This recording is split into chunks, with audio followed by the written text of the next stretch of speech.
guys, welcome back to Readwithe, and today I'm going to be reading The Couch Potato by Jory John and Pete Oswald.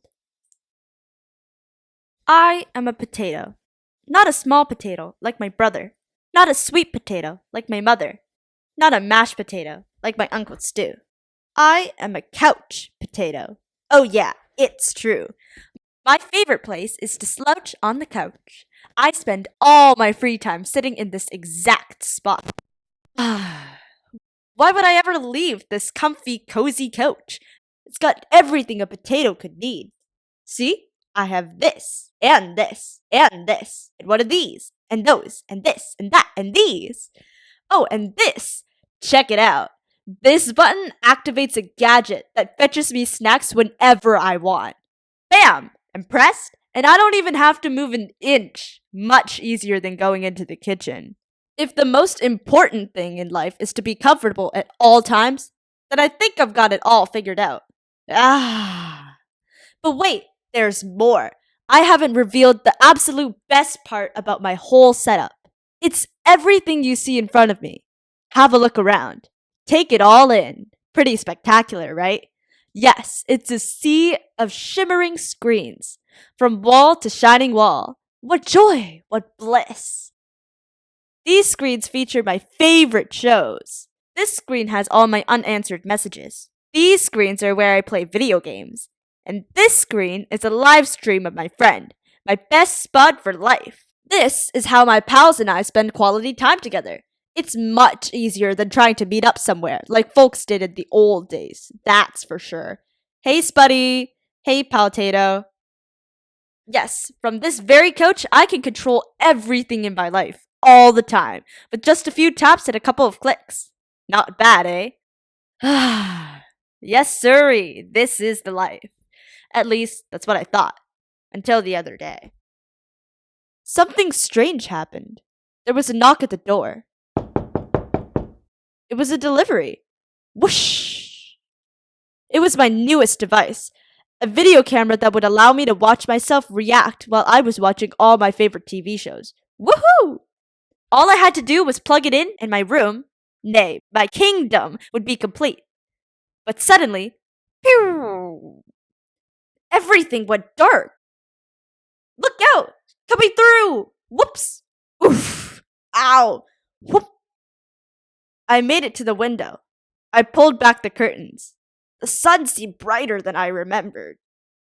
There was nothing better to do, so I decided to take my dog, Tater, for a walk. Outside.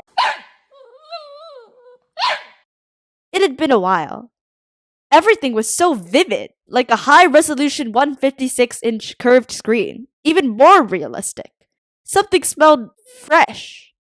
After a few moments, I realized that it was the air. I heard a noise, some chirps, a ringtone perhaps? But no. I looked up to see some birds. I wandered down the street from block to block and across the neighborhood. Eventually, I found a park with a hill. There was a massive tree on top. It looked like a desktop background, only it was real. Neat. I leaned against the tree. It wasn't as comfortable as my couch, not even close. But after a while, it wasn't so bad. Any worries about the power outage and what I might be missing drifted away. I wasn't thinking about my favorite shows, or my unanswered messages, or anything else, really. I noticed the stillness, the view, the sky, the clouds, the sunset, and those colors, my goodness. It took a while because there was no fast forward option, but eventually the sun sank below the horizon. By the time I got home, the power was back on. I sat on the couch. Phew. I hit the button to brush my teeth. Scritch, scritch, scritch. I pulled the lever to change into my pajamas. I turned the knob to watch a bedtime story. Then I noticed my reflection in one of the screens. I wondered how much of my life had been spent in this very spot. It was then and there that I made the decision to peel myself off the couch a bit more often. Maybe every day even. And so that's what I've done. I've started hanging out with my friends, my best buddies, outside. We've started biking and hiking and swimming and hiding and seeking. Sometimes we have snacks and play board games. Sometimes we talk all day. We might even watch the clouds. There's no big plan. We just see what happens. It makes me wonder, what if I don't always need to be totally comfortable? What if I'm happier when I have a better balance between my gadgets and the world outside? Because it turns out that I'm more than just a couch potato. I'm an amusing potato. I'm a smart potato. I'm a kind potato. I'm an entertaining potato. And I'm a sit on a hill and watch the sunset potato. Yes, there's a great big world out there, and I want to be a part of it, in person. But don't get me wrong, at the end of a long day, after I've run and played and talked and laughed with my friends, I still think it's awfully nice to slouch on the couch. The end. I hope you liked this video, and please subscribe to our channel.